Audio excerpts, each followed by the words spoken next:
ሰላም ውድ ተመልካቾች እንደናችሁ እንደምን ዋላችሁ? ወሳኝ የሆነ መረጃ ይዤላችሁ መጥቻለሁ። የመረጃ ምንድነው?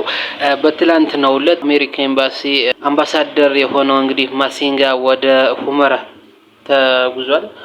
የተጓዘው እነ አሸተ ደምለው እነ ኮሎኔል ደመቀ ዘውዱንና ሌሎችንም ለማግኘት ነው፣ ለማነጋገር ነው። ጌታቸውን አስከትሎ ነው ሄዶ ከዛም ከሁመራ ጉብኝት በኋላ ማሲንጋ ወደ ትግራይ አቅንቷል። ስለዚህ ይህን እንዴት እናያለን ሲባል ማሲንጋ ሄዶ እንግዲህ እነ ትግራይ ላይ ያስጎበኙት እነማንን ነው ካላችሁ ህጻት ላይ ያሉትን ተፈናቃዮችን ነው።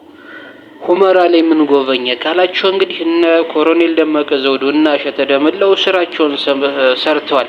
ስለዚህ ስራቸውን እንዴት እንደሰሩት ለመገንዘብ ደግሞ እንግዲህ ማሲንጋ በአሜሪካ ኤምባሲ ወክሎ እንግዲህ ያወጣው የራሱ ሐሳብ አለ፣ መግለጫ አለ። ለአሜሪካ የላከው ሜሴጅ ነው እንግዲህ ዓለም የሚያነበው ነው።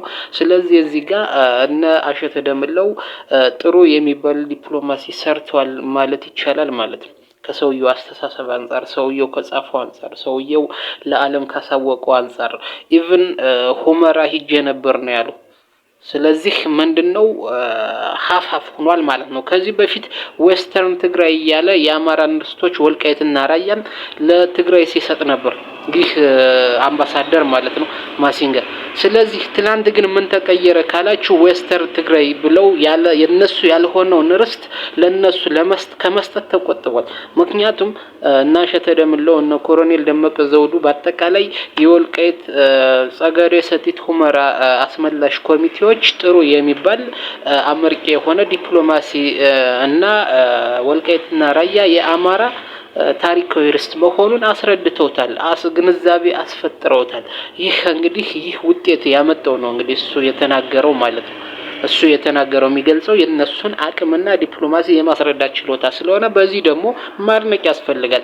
እነሱንም እንደዛ አይነት ስራ ሲሰሩና ወልቃይትን የአማራን ርስት በማስጠበቅ ደረጃ በተሻለ መንገድ በዲፕሎማሲው ዓለም ስንት የአማራ ዲያስፖራ በተኛበት ሰዓት እነሱ ሀገር ውስጥ ነው ያለምንም ድጋፍ ይህንን ማድረጋቸው ሊበረታታ ይገባል። ከዚህ ላይ ያላቸው አቋም የወልቃይት ሰቲት ሁመራን አስመላሽ ኮሚቴ ሊደነቁና ሊበረታቱ ይገባል። የአማሩ አክቲቪስትም ሊያደንቃቸውና ከጎናቸው ሊሆን ይችላል። ይህንን ለመጠቀም አንድ ነገር ግን ይቀራል። አማራ ክልል ላይ እንደ አማራ ይህንን ትግራይ ላይ ሄዶ ያስጎበኙት ተፈናቃዮችን ነው።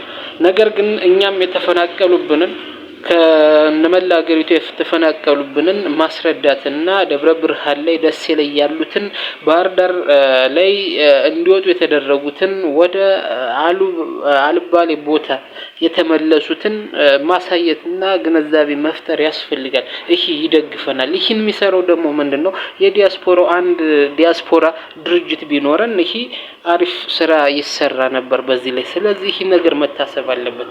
ስለዚህ በትላንት ነው እነ ደመቀ ዘውዱ በሰሩት ዲፕሎማሲ እነ ደመቀ ዘውዱ እና አሸተ ደምለውን ማድነቅ ማለት አብይ አህመድ ማድነቅ ማለት አይደለም።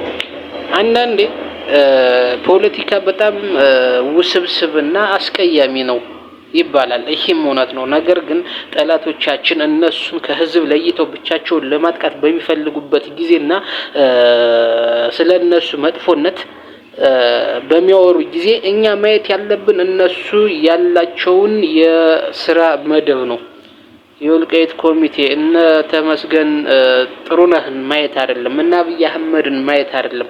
ስለዚህ እኛ ማየት ያለብን አሸተ ደምለው ምን ሰራ፣ ምን በአማራ ጉዳይ ሲሆን በወልቃይት ጉዳይ። ምክንያቱም ወልቃይትን ያዘ ማለት አንድ ጠላት ነው፣ ቢያንስ አንድ ሐሳብ ከነሰለ ነው። ስለዚህ ይሄ ነገር መታየት አለበት። ስለዚህ በዚህ ጉዳይ ሊበረታቱ ይገባል።